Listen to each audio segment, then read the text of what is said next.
The stage is set in the modern living room of a wealthy Nairobi home. The room is a testament to opulence, with every piece of furniture meticulously chosen to reflect the affluence of its owners. Elegant furniture adorns the room, a stark contrast to the darkness that permeates the atmosphere. The polished surfaces and plush fabrics seem almost out of place in the heavy, somber air that fills the space. Mr. Ndonga, a man of substantial presence, sits in his wheelchair by the window. His posture is one of quiet dignity, despite the challenges he faces daily. His eyes are closed, seemingly unseeing, a thick pair of dark glasses covering them. These glasses are not just a shield from the light, but a barrier between him and the world he can no longer visually perceive. He clutches a shawl tightly, his face etched with a mixture of pain and resignation. The shawl, a gift from his late mother, is his constant companion, offering a semblance of comfort in his darkened world. The silence of the room is palpable, broken only by the ticking of the grandfather clock in the corner. Each tick reverberates through the room, a haunting reminder of the relentless march of time. It's a constant reminder of the time slipping away, each tick echoing the torment brewing within Mr. Ndonga's heart.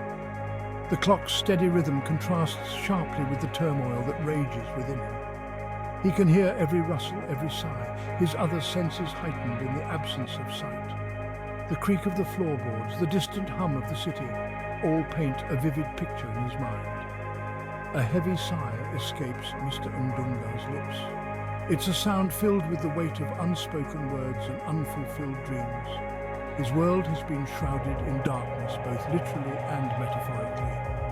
The loss of his sight has cast a long shadow over his once vibrant life. He lost his sight in a tragic accident a year ago, leaving him vulnerable and dependent on his wife, Irene. The accident not only took his vision, but also his independence, a loss he struggles with every day. Little does she know, he sees more than she realizes. Through the darkness, he has developed an acute awareness of his surroundings, sensing things that others might overlook. His perception, though altered, is sharper than ever. My love, are you all right? You seem tense. Just thinking, my dear. Thinking about how much I miss seeing your beautiful face. Irene stiffens slightly at his words, her guilt momentarily flashing across her face. She quickly recovers, patting his hand reassuringly. Don't worry, darling. You'll see me again soon. The doctor is hopeful. As days turn into weeks, the charade continues. Mr. Ndonga, the once powerful patriarch, now plays the role of the helpless blind man. He listens, he observes, he absorbs every detail, every hushed conversation, every stolen glance.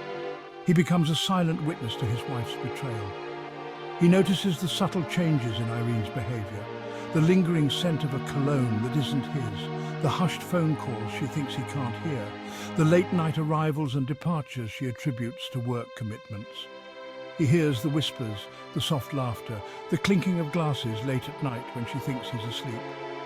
Mr. Ndonga's heart grows heavier with each passing day, the weight of his wife's deceit crushing him from within.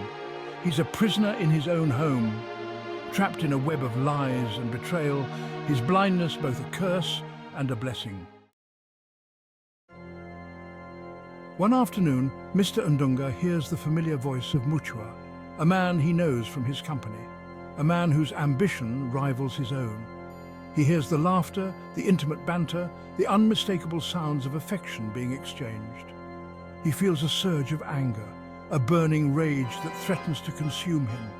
He wants to scream, to confront them, to tear them apart, but he restrains himself, his mind working feverishly. He needs proof, irrefutable evidence of their treachery. He needs to expose them for who they truly are. The blindness that he once cursed becomes his shield, his weapon. He uses it to observe, to gather information, to plot his revenge. He will not be made a fool of. He will reclaim his life, his dignity, no matter the cost.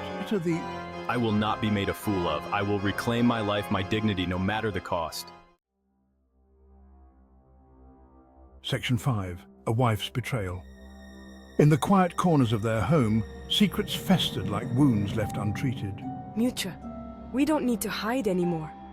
Our love is real, and it deserves to be out in the open. We've spent too long in the shadows, and it's time to embrace the light.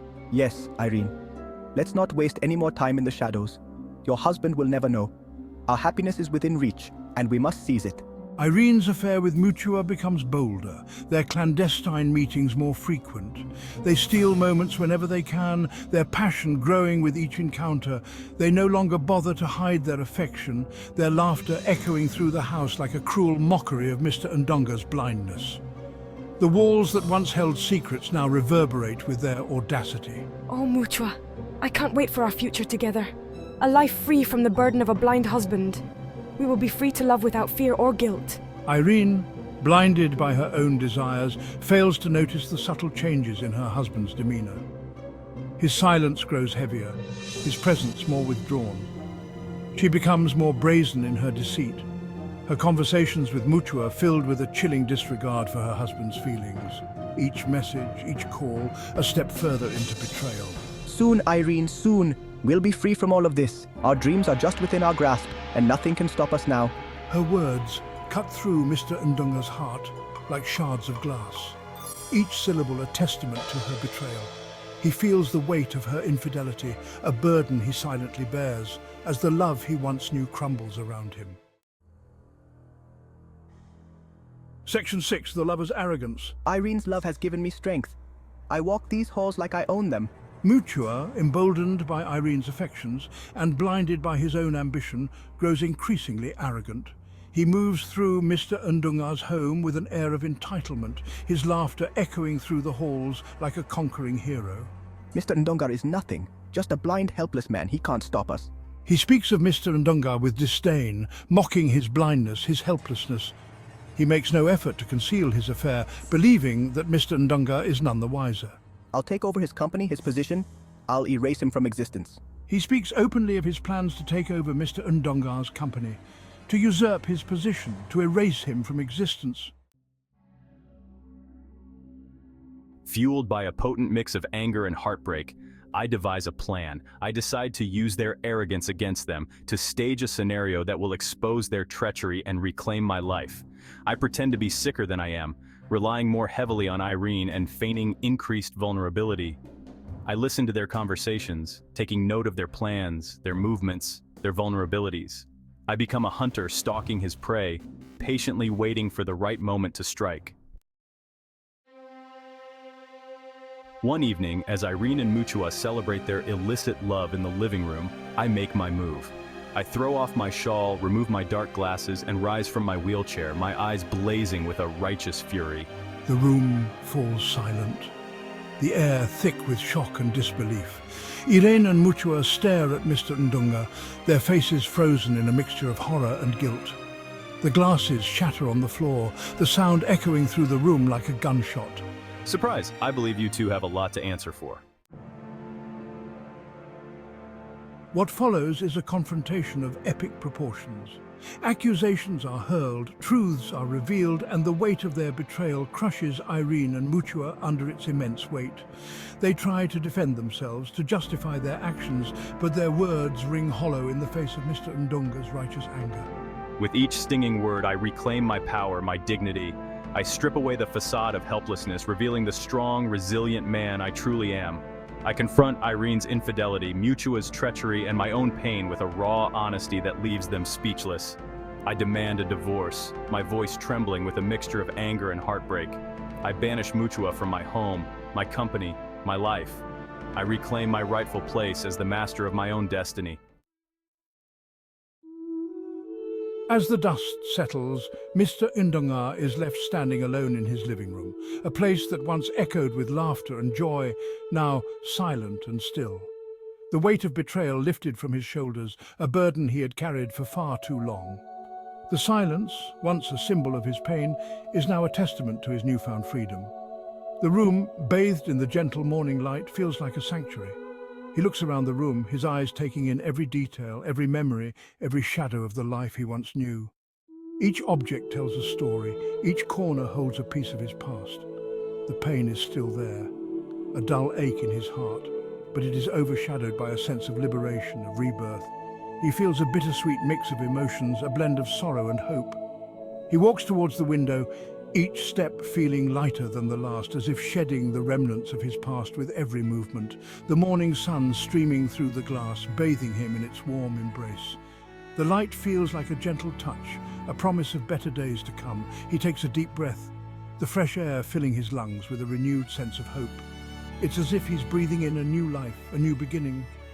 He is free from the shackles of deceit, free to rebuild his life, to embrace the future with open arms.